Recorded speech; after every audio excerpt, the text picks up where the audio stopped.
style Rango គាត់បកាយសរសេរ Rango គឺគាត់បកាយលេងពាក្យជូនអីគឺលយល្អបាទសួស្ដីវិធាបាទសួស្ដីបាទឥឡូវនេះចង់ឲ្យជួយ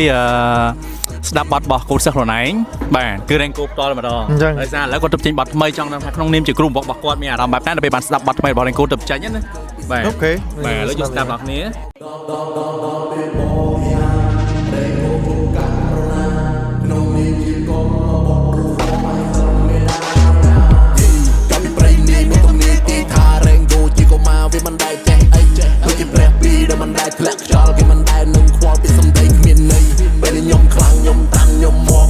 ខ្ញុំខ្លាំងខ្ញុំតាន់ខ្ញុំរមចាប់ពីថ្ងៃច័ន្ទខ្ញុំម៉ាន់ខ្ញុំសមគេនៅមើលងាយពេកជ្រាខ្ញុំទ្រាំ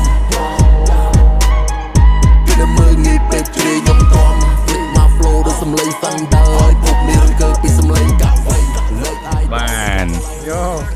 បាទឥឡូវនេះបន្ទាប់ពីស្ដាប់បទកូនសិស្សខ្លួនឯងដែលគាត់ទៅចេញបទថ្មីបាទមានអារម្មណ៍មិនដែរក្នុងនាមជាគ្រូរបស់គាត់ខ្ញុំសប្បាយចិត្តដែលគាត់ឃើញគាត់មានការងារ production និងបទថ្មីចេញមកច្រើនហើយក៏បទនេះមិនដែរគឺតាមត្រង់មកគឺខ្ញុំចូលចិត្តគាត់នៅតែ keep គាត់នៅតែរក្សា style Rango គាត់បកាយសរសេរ Rango គឺគាត់បកាយលេងពាក្យជូនអីគឺ